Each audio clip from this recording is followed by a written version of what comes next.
તાલુકાની રાણ ગામે આવેલી રેણુકા નદી બે કાંઠે વહેતી થઈ છે। લીંબડીથી દ્વારકા ગામને જોડતા મુખ્ય માર્ગો પર રાણ ગામ નજીક કોઝવેમાં ધસમસતા પાણીના પૂર વહેતા થયા છે। રેણુકા નદી બે કાંઠે વહેતી હોય તેવા દ્રશ્યો જોવા મળ્યા, પરંતુ અવરજવરમાં લોકોને ભારે હાલાકી વેઠવવી પડી રહી છે। ભારે વરસાદના પગલે જનજીવનને વ્યાપક પ્રમાણમાં નુકસાન થયું છે, લોકોનું જનજીવન પ્રભાવિત થયું છે। રેણુકા નદી બે કાંઠે વહેતી હોય તેવા દ્રશ્યો આપ જુઓ સ્ક્રીન ઉપર, જ્યાં લોકોને અવરજવર કરવી મુશ્કેલ બની છે। લોકો જીવના જોખમે અહીંથી અવરજવર કરી રહ્યા છે।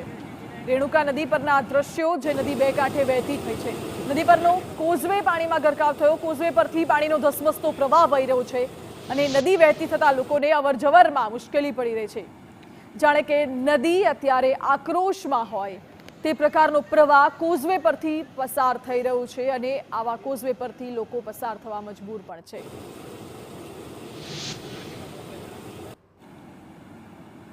આ દ્રશ્યો રેણુકા નદીના છે, જે નદી ભારે વરસાદને પગલે બે કાંઠે વહેતી થઈ છે। કલ્યાણપુરમાં છેલ્લા 24 કલાકમાં 11 ઇંચ વરસાદ ખાબકતા ઠેર ઠેર પાણી ભરાઈ ગયું છે। નદી નાળા છલકાયા છે, નદીઓ બે કાંઠે વહેતી થઈ છે અને તેનું આ કલ્યાણપુરનું રેણુકા નદીના આ દ્રશ્યો, જ્યાં લોકો નદીના ધસમસતા પ્રવાહમાંથી જીવના જોખમે નદી પાર કરી રહ્યા છે। વધુ જાણકારી આપી રહ્યા છે સંવાદદાતા જય ગોસ્વામી। જય, નદીમાંથી ભારે પ્રવાહ વહી રહ્યો છે, શું કોઈ રોડ બંધ કરવામાં આવે છે, કોઈ ગામને અસર પહોંચી છે, કેટલા લોકો પ્રભાવિત થયા છે? દેવભૂમિ દ્વારકા જિલ્લામાં છેલ્લા 24 કલાકમાં મેઘરાજાએ સારી સવારી કરી છે, ત્યારે કલ્યાણપુર તાલુકાના અનેક ગામોમાં નવા નીરની આવક થઈ છે। ત્યારે રેણુકા નદી છે તે રાણગામ પાસે આવેલી છે, તે રેણુકા નદી છે તેમાં ધસમસતો પાણીનો પ્રવાહ જોવા મળી રહ્યો છે। ત્યારે વાહન ચાલકો તેમજ સ્થાનિક લોકોને અવર જવર કરવામાં મુશ્કેલીનો સામનો કરવો પડી રહ્યો છે। ત્યારે ભાટિયા તેમજ અનેક ગામની જે મુખ્ય માર્ગો છે તે મુખ્ય માર્ગો ઉપર પાણી ભરાયા હતા અને લોકોને અવર જવર કરવામાં પણ હાલાકીનો સામનો કરવો પડી રહ્યો હતો। ત્યારે 24 કલાકમાં મેઘરાજાએ સારી સવારી કરતા જનજીવન અસ્તવ્યસ્ત થયું છે। જી જય, આભાર આપનો।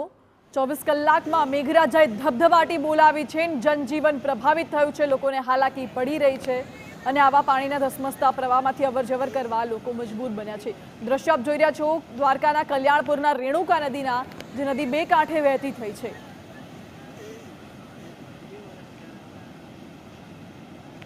મહત્વનું છે કલ્યાણપુર તાલુકામાં દેવભૂમિ દ્વારકા જિલ્લામાં છેલ્લા 24 કલાકમાં મેઘરાજાએ શાહી સવારી કરી છે। ત્યારે કલ્યાણપુર તાલુકાના અનેક ગામોમાં જે નાના મોટા ચેકડેમો છે, તેમ તળાવો છે, તેમાં નવા નીરની આવક થઈ છે। ત્યારે ચડકલાથી દ્વારકા જતા માર્ગ પર અત્યારના પાણી ફરી વળ્યા છે। આ તમે જોઈ શકો છો સીધા જ દ્રશ્ય, જે રાણગામ પાસે આવેલો જે કોઝવે છે તે કોઝવે ઉપર નદીના પાણી ધસમસતા જોવા મળી રહ્યા છે। આ નદી છે તે રેણુકા નદી તરીકે ઓળખાય છે। ત્યારે સાથે જ કેટલાક લોકો સામેના સાઈડ ઉપર ઊભા છે, તે લોકો પણ અટવાયા છે। સાથે જ અહીંયા કેટલાક લોકો જોખમી રીતે આ પુલ ઉપરથી પસાર થઈ રહ્યા છે।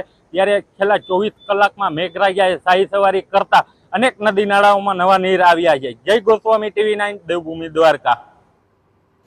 તો દ્વારકાના કલ્યાણપુર તાલુકાના દ્રશ્યો આપ સ્ક્રીન ઉપર જોઈ શકો છો। અલગ અલગ વિસ્તારમાં કેવી પરિસ્થિતિ છે। એક તરફના દ્રશ્યો રેણુકા નદીના છે, જ્યાં નદીનો પ્રચંડ પ્રવાહ વહી રહ્યો હોય, નદી આક્રોશમાં હોય તેવા દ્રશ્યો। બીજી તરફ પાણીના પ્રવાહમાં એક કાર ફસાઈ હતી, સ્થાનિકોએ કારમાં સવાર લોકોનું રેસ્ક્યુ કર્યું।